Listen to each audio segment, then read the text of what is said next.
নমস্কাৰ ছাত্ৰ ছাত্ৰীসকল, ষ্টাডি কেয়াৰলৈ স্বাগতম জনাইছো। আজি আমি আলোচনা কৰিম ষষ্ঠ শ্ৰেণীৰ সমাজ বিজ্ঞানৰ পাঠ 4ৰ দেশ মহাদেশৰ কথা জাপান পাঠটিৰ প্ৰশ্ন উত্তৰসমূহ। অনুশীলন 1ৰ ক নম্বৰ প্ৰশ্ন, পৃথিৱীৰ মহাদেশবোৰৰ নাম কি কি? ইয়াৰ উত্তৰ হ'ব পৃথিৱীৰ মহাদেশ 7খন।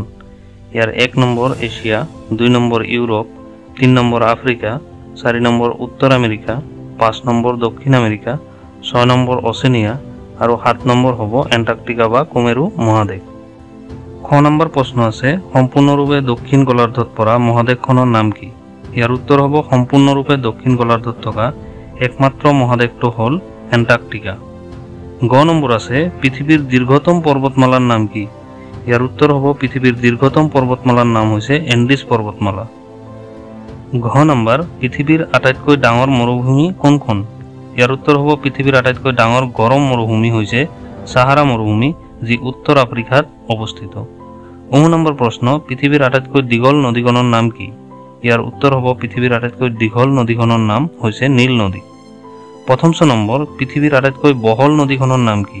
ইয়াৰ উত্তৰ হ'ব এমাজন নদী। নম্বৰ প্ৰশ্ন, পৃথিৱীৰ আটাইতকৈ ডাঙৰ মহাদেশখনৰ নাম কি? ইয়াৰ উত্তৰ হ'ব পৃথিৱীৰ আটাইতকৈ ডাঙৰ মহাদেশ হৈছে এছিয়া মহাদেশ। 2 নম্বৰ কৈছে চমুটকা লিখা। ইয়াৰে ক নম্বৰ চমুটকা আছে এছিয়া মহাদেশ।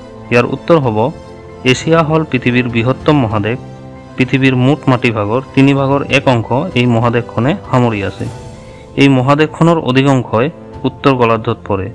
মহাদেশখনৰ দক্ষিণ অংশৰ মাজেৰে পূবা পশ্চিমাকৈ কৰ্কটক্ৰান্তি ৰেখা গৈছে। এছিয়া মহাদেশখনতে থকা আমাৰ দেশ ভাৰতৰ উত্তৰে হিমালয় পৰ্বতমালা অৱস্থিত। ইয়াৰ উত্তৰ পশ্চিম অংশত উত্তৰা দক্ষিণাকৈ আছে উৰাল পৰ্বতমালা। এই পৰ্বতমালাৰ পশ্চিমে যিখিনি স্থলভাগ আছে তাকে ইউৰোপ মহাদেশ বোলে। এই পৰ্বতমালাই মহাদেশ দুখনক পৃথক কৰিছে। খ নম্বৰ, ইউৰোপ মহাদেশ। ইয়াৰ উত্তৰ হ'ব ইউৰোপ মহাদেশখন এছিয়া মহাদেশতকৈ ভালেখিনি সৰু। এই মহাদেশখন এছিয়া মহাদেশৰ পশ্চিমে অৱস্থিত। মহাদেশখনৰ উত্তৰ অংশৰ মাজেৰে পূবা পশ্চিমাকৈ গৈছে সুমেৰু বৃত্ত। মহাদেশখনৰ তিনিওফাল পানীৰে আগুৰা। আল্পছ হ'ল ইউৰোপ মহাদেশৰ সৰ্বোচ্চ পৰ্বতমালা। গ নম্বৰ চমুটকা আছে আফ্ৰিকা মহাদেশ। ইয়াৰ উত্তৰ হ'ব এছিয়াৰ পাছতেই দ্বিতীয় সৰ্ববৃহত্তম মহাদেশ হ'ল আফ্ৰিকা। বিষুৱ ৰেখা মহাদেশখনৰ প্ৰায় সমাজেদি গৈছে, গতিকে এই মহাদেশখনৰ উত্তৰ আৰু দক্ষিণ অংশ দুয়োটা গোলাৰ্ধতে প্ৰায় সমানভাৱে বিস্তৃত হৈ আছে। এইখনেই একমাত্ৰ মহাদেশ যাৰ মাজেৰে কৰ্কটক্ৰান্তি, মকৰক্ৰান্তি আৰু বিষুৱ ৰেখা পাৰ হৈ গৈছে। বিষুৱীয় অঞ্চলত অৱস্থিত হোৱা বাবে আফ্ৰিকা মহাদেশৰ জলবায়ু তুলনামূলকভাৱে অধিক উষ্ণ। পৃথিৱীৰ সৰ্ববৃহৎ উষ্ণ মৰুভূমি সাহাৰা এই মহাদেশতেই অৱস্থিত। আফ্ৰিকা মহাদেশক চাৰিওফালে কেইবাখনো সাগৰ মহাসাগৰে আগুৰি আছে। ছুৱেজ খালে ইয়াক এছিয়া মহাদেশৰ পৰা আৰু জিব্ৰাল্টাৰ প্ৰণালীয়ে ইউৰোপ মহাদেশৰ পৰা পৃথক কৰিছে।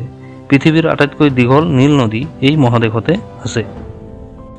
শেষৰটো অৰ্থাৎ ঘ নম্বৰ চমুটকা আছে উত্তৰ আমেৰিকা। ইয়াৰ উত্তৰ হ'ব পৃথিৱীৰ তৃতীয় বৃহত্তম মহাদেশ হ'ল উত্তৰ আমেৰিকা। এক ঠেক ভূখণ্ডৰে মহাদেশখন দক্ষিণ আমেৰিকাৰ লগত লগ লাগি আছে। এই ঠেক ভূখণ্ডক পানামা যোজক বুলি কোৱা হয়। মহাদেশখন সম্পূৰ্ণৰূপে উত্তৰ গোলাৰ্ধত অৱস্থিত। ৰকি উত্তৰ আমেৰিকাৰ উল্লেখযোগ্য পৰ্বতমালা। মহাদেশখনক 3খন মহাসাগৰে আগুৰি আছে। কানাডা আৰু আমেৰিকা যুক্তৰাষ্ট্ৰ দেশ দুখনে উত্তৰ আমেৰিকাৰ প্ৰায় 75% আগুৰি আছে। ইয়াত অৱস্থিত কেৰিবিয়ান দ্বীপপুঞ্জক ৱেষ্ট ইণ্ডিজ বুলি কোৱা হয়। এই মহাদেশখনৰ ভিতৰত মৰুভূমি, নাতিশীতোষ্ণ অৰণ্য, টাইগা হাবি আৰু ওখ ঘাঁহনি অঞ্চল আছে। এতিয়া আমি আলোচনা কৰিম অনুশীলন 2ৰ প্ৰশ্ন উত্তৰসমূহ। ইয়াৰে 1 নম্বৰৰ ক নম্বৰ প্ৰশ্ন আছে, জাপান দেশখনৰ 2টা প্ৰধান বিশেষত্ব উল্লেখ কৰা।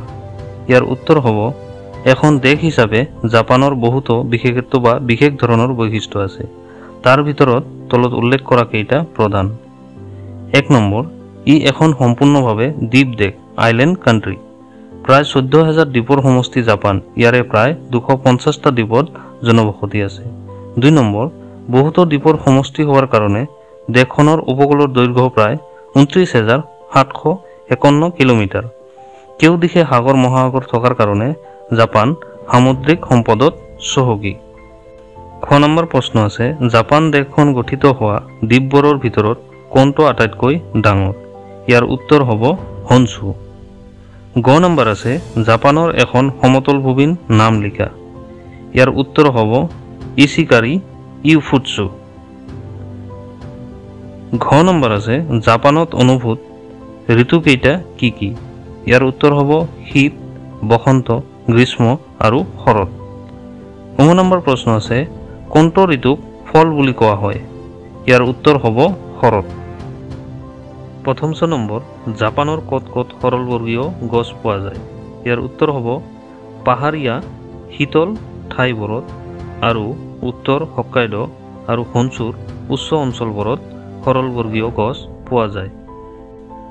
দ্বিতীয় নম্বৰ প্ৰশ্ন আছে জাপানৰ বেছিভাগ মানুহে কি ধৰ্ম পালন কৰে? ইয়াৰ উত্তৰ হ'ব চিন্ত ধৰ্ম। দ্বিতীয় প্ৰধান ধৰ্ম হৈছে বৌদ্ধ ধৰ্ম আৰু কিছু সংখ্যক লোকে খ্ৰীষ্ট ধৰ্ম পালন কৰে। বৰ্কাৰ্য নম্বৰ প্ৰশ্ন আছে জাপানত শিক্ষিতৰ হাৰ কিমান? ইয়াৰ উত্তৰ হ'ব ৯৯%। ২ নম্বৰ প্ৰশ্ন আছে জাপানক কিয় দ্বীপ দেশ বুলি কোৱা হয়? ইয়াৰ উত্তৰ হ'ব জাপানত প্ৰায় ১৪,০০০ দ্বীপ আছে আৰু ইয়াৰে ২৫০টা দ্বীপত জনবসতি আছে, যাৰ বাবে জাপানক দ্বীপ দেশ বুলি কোৱা হয়। ৩ নম্বৰ প্ৰশ্ন আছে জাপানৰ উদ্যোগৰ বিষয়ে চমুকৈ লিখা। ইয়াৰ উত্তৰ হ'ব জাপান এখন উদ্যোগৰ ক্ষেত্ৰত আগবঢ়া ৰাষ্ট্ৰ। দেশখনৰ অৰ্থনীতি উদ্যোগৰ ওপৰত নিৰ্ভৰশীল। ইয়াৰ এক বৃহত্ত অংশ উদ্যোগে আগুৰি আছে। জাপানৰ প্ৰধান উদ্যোগ অঞ্চল ৰাজধানী টকিঅ' মহানগৰৰ পৰা কিয়োটোৰ উত্তৰ অংশ পৰ্যন্ত প্ৰায় ১,০০০ কিলোমিটাৰ জুৰি আছে। ইয়াৰ ভিতৰত টকিঅ', য়োকোহামা, ওচাকা, কোবে, কিয়োটো, নগয়া আৰু উত্তৰ কিয়োটো এই ৪টা ঔদ্যোগিক অঞ্চল পৰে। জাপানৰ উদ্যোগবোৰৰ ভিতৰত ল-তীখাৰ উদ্যোগ, জাহাজ, উৰাজাহাজ আৰু মটৰ নিৰ্মাণ উদ্যোগ, ৰাসায়নিক উদ্যোগ, যন্ত্ৰপাতি নিৰ্মাণ উদ্যোগ আৰু বয়ন উদ্যোগেই প্ৰধান। এয়াই আছিল দেশ মহাদেশৰ কথা জাপানৰ পাঠটিৰ প্ৰশ্ন উত্তৰসমূহ। ইয়াৰ পিছৰ ভিডিঅ'ত আমি ভাৰতৰ পৰিচয় আৰু ভৌগোলিক বৈশিষ্ট্য পাঠটিৰ প্ৰশ্ন উত্তৰসমূহ আলোচনা কৰিম। এনেকুৱা ধৰণৰ শিক্ষামূলক ভিডিঅ'ৰ বাবে চেনেলটো লাইক, শ্বেয়াৰ, ছাবস্ক্ৰাইব কৰিবলৈ নাপাহৰিব। ধন্যবাদ।